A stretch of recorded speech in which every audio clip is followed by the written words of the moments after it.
여러 차례 부동산 규제를 완화하겠다고 공언한 정부가 드디어 오늘 규제 지역을 대거 해제한다고 발표했죠. 정확히 어떤 점이 바뀌는지, 또 그럼 이 지역에서 전매 같은 건 가능한 건지 등 경제부 배준우 기자와 자세히 알아보겠습니다.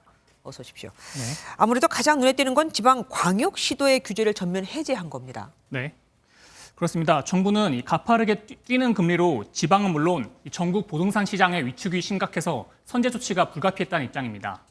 지난달 전국 아파트 가격은 0.51% 하락하며 글로벌 금융위기 시절인 2009년 이후 13년 만에 가장 큰 낙폭을 기록했는데요. 미분양도 크게 늘어 작년 말보다 수도권은 3배 이상 증가한 4,500가구에 달하고 네. 지방도 2만 6천 가구까지 급증했습니다. 네. 다만 한 번에 수도권과 지방 전부를 풀면 다시 시장을 자극할 수 있으니 이 과열 우려가 비교적 적은 지방부터 본격적인 해제에 나선 겁니다. 예, 하지만 서울 등 수도권도 부동산 침체는 마찬가지 아닙니까? 예, 그렇습니다. 실제 현재 지정돼 있는 101곳의 규제 지역 전부가 수치상으로는 해제 요건을 충족했는데요. 네. 앞서 말씀드린 대로 지방은 물론 수도권까지 전부 풀기엔 적어도 이번엔 부담스럽다는 겁니다. 시장 상황이 조금이라도 안정되면 다시 집값이 뛸 수 있다는 거죠.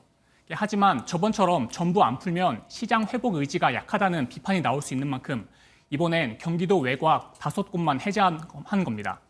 다만 앞으로 부동산 시장 침체가 더 깊어져 부작용이 속출하면 이 서울 등 주요 지역의 규제도 하나씩 완화될 것으로 예상됩니다. 오늘 발표한 내용을 보면은 조정 대상 지역이란 말도 있고 투기 지역이란 말도 있습니다. 네. 이 차이가 뭡니까? 네, 규제 지역은 이 투기 지역과 투기 과열 지구 그리고 조정 대상 지역 이렇게 크게 3개입니다. 네. 투기 지역은 대출과 양도세 등 가장 강한 규제로 이번에 세종시가 빠지면서 서울, 강남과 용산, 마포 등 15개 자치구만 남았습니다. 투기 과열지구는 그 다음 강도로 39곳이 대상인데요. LTV라고 하죠. 주택담보대출을 받을 때 주택가격의 40% 이내로 대출이 제한되고요. 총 부채가 소득의 일정 비율을 넘지 못하게 규제하는 DTI, 즉 총 부채 상환 비율도 40%로 제한됩니다. 네. 마지막으로 조정 대상 지역이 가장 기본적이고 광범위한 규제인데요.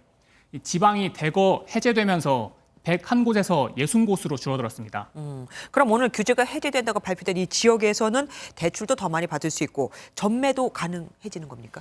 네, 그렇습니다. 조정 지역이 풀린 이 지방 대부분 지역은 LTV가 70%로 늘고요. 취득세는 8%에서 3% 이내로 줄어듭니다. 또 다주택자 양도세 중과도 없어지고요. 전매 제한도 풀립니다. 이번 규제 지역 해제로 부동산 거래가 좀 살아날 수 있을까요? 뭐 대출이나 세금 등 부담이 여전한데 큰 효과가 있을까도 모르겠습니다. 네, 지방은 적어도 숨통은 트일 것 같습니다. 이전엔 큰 집으로 갈아타려 해도 대출이 안 나와서 집이 안 팔리면 답이 없었는데요. 네. 이젠 대출이 나오기 때문입니다. 실제 규제가 해제된 이 지자체들은 집값의 수직 하락은 완화될 것이라며 대체로 반기는 분위기입니다. 하지만 고물가와 고금리 등 국내외 경제 상황이 워낙 좋지 않아서 시장 영향은 제한적일 것이라는 게 대체적인 전망입니다. 실제 내일 새벽에 미 연준의 기준금리 결정이 있는데 이번에도 큰 폭의 인상이 예상됩니다. 전문가의 말씀 들어보시죠. 물량도 이미 많아서 선택의 대안이 많은 지역이었거든요. 그래서 서울이나 경기, 인천 이런 데에 안 풀면은 뭐 특별히 이전 거는 달라질 건 없을 것 같아요.